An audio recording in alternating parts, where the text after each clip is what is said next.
Hi hello moms വീഡിയോയിലേക്ക് എൻ്റെ എല്ലാ കൂട്ടുകാർക്കും സ്വാഗതം. അപ്പോൾ എല്ലാവരും സുഖമായിട്ടിരിക്കുന്നല്ലോ. ഇന്ന് നമുക്ക് നല്ല അടിപൊളിയായിട്ടുള്ളൊരു മത്തിക്കറി തയ്യാറാക്കുന്നത് എങ്ങനെയാണെന്ന് നോക്കാം. അതിനായിട്ട് ഞാനിവിടെ ഒരു 1.5 ടീസ്പൂൺ മല്ലി എടുത്തിട്ടുണ്ട്, നല്ല പച്ചമല്ലി.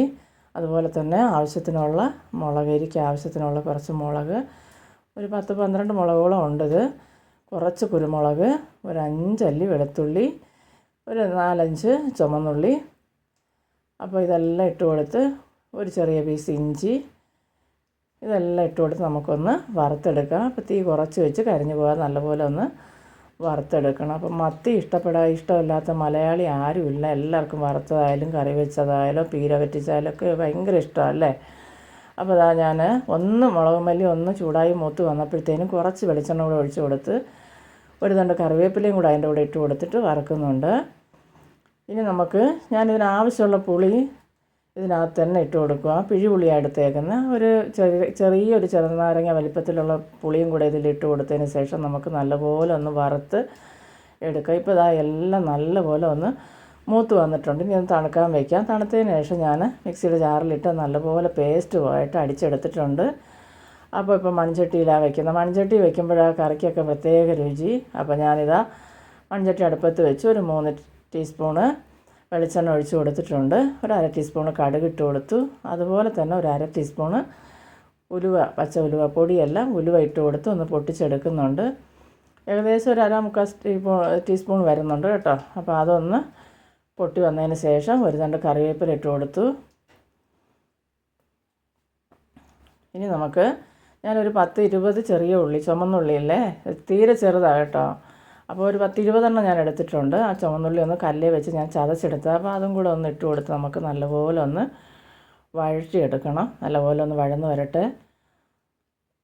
ഇതിലേക്ക് ഈ ഉള്ളിയൊക്കെ വഴന്ന് കിട്ടുന്നതിന് ആവശ്യത്തിനുള്ള നമുക്ക് ഉപ്പും കൂടെ ഇട്ട് കൊടുക്കാം. നല്ലപോലെ ഉള്ളി ഒന്ന് ചുമന്ന് വരുമ്പോഴത്തേനും ഒരു 3 പച്ചമുളക്, ഒരു തക്കാളി, വലിയൊരു തക്കാളി എടുത്തേക്കുന്നത്, അതും കൂടെ ഇട്ട് കൊടുത്ത് നമുക്ക് നല്ലപോലെ ഒന്ന് ഇത് വഴറ്റിയെടുക്കണം. നല്ലപോലെ ഇത് വെന്തൊന്ന് ഉടഞ്ഞ് കിട്ടണം. നമുക്ക് ഈ തക്കാളിയൊക്കെ, ഈ ഉള്ളിയും തക്കാളിയും നല്ലപോലെ ഒന്ന് ഉടയണം.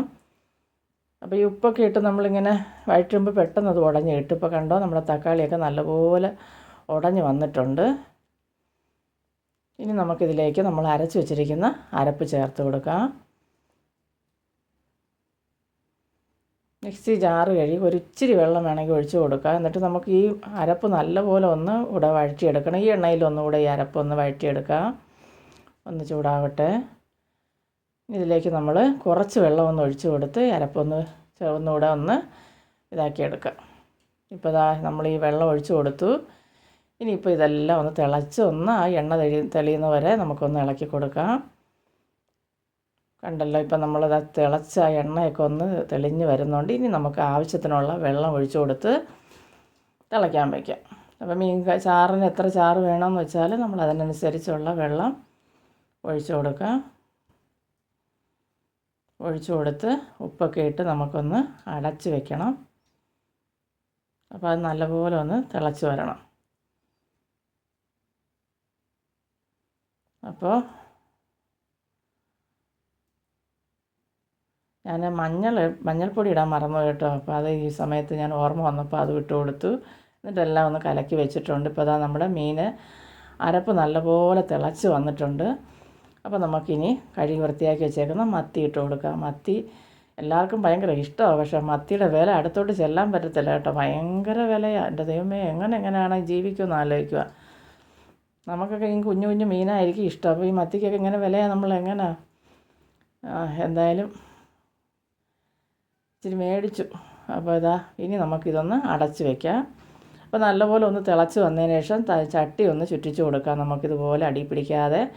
അതിന് ശേഷം നമുക്ക് തീ ഒന്ന് കുറച്ച് വെച്ച് വീണ്ടും കുറേ നേരം തീ കുറച്ച് വെച്ച് ചെറിയ തീയിലിരുന്ന് അത് നല്ലപോലെ തിളച്ചൊന്ന് കുറുകി വരണം. അപ്പോൾ അത് ഞാൻ വീഡിയോയിൽ മിസ്സായി പോയിട്ടുണ്ട്. അപ്പോൾ വീണ്ടും ഞാൻ അടപ്പ് തുറന്നതിന് ശേഷമുള്ള വീണ്ടും കാണിക്കുന്നത്. അപ്പോൾ വീണ്ടും ഒന്നുകൂടെ ചുറ്റിച്ച് വെച്ചതിന് ശേഷം നമുക്കിനി ഇതിൽ കുറച്ച് പച്ച വെളിച്ചെണ്ണയും ഒഴിച്ച് കൊടുക്കണം. അതുപോലെ തന്നെ 1-2 തണ്ട് കറിവേപ്പില, എത്ര കറിവേപ്പില ഉണ്ടെങ്കിൽ അതനുസരിച്ച്, ഒരുപാട് വേണ്ട, എന്നാലും 2-3 തണ്ടൊക്കെ ഇട്ട് കൊടുക്കുക. നല്ല മണം കിട്ടും. അപ്പോൾ ഇനി വെളിച്ചെണ്ണയും കറിവേപ്പിലയും ഇട്ടതിന് ശേഷം നമുക്ക് തീ ഓഫ് ചെയ്യാം. ഇനി അടച്ച് വെച്ച് തണുക്കട്ടെ. ഇപ്പം നമ്മുടെ മീൻകറി നല്ല തണുത്ത് വന്നിട്ടുണ്ട്, കണ്ടല്ലോ, നല്ല കുറുകി നല്ല അടിപൊളിയായിട്ടുള്ള മത്തിക്കറി. എൻ്റെ അമ്മ എന്താ രുചിയെന്നറിയാമോ? അപ്പോൾ നിങ്ങൾക്ക് ഈ വീഡിയോ ഇഷ്ടപ്പെടുവാണെങ്കിൽ എൻ്റെ ചാനലൊന്ന് സബ്സ്ക്രൈബ് ചെയ്യാനും അതുപോലെ തന്നെ ലൈക്ക് ചെയ്യാനൊന്നും മറന്നു പോകല്ലേ. അപ്പോൾ ബായ്.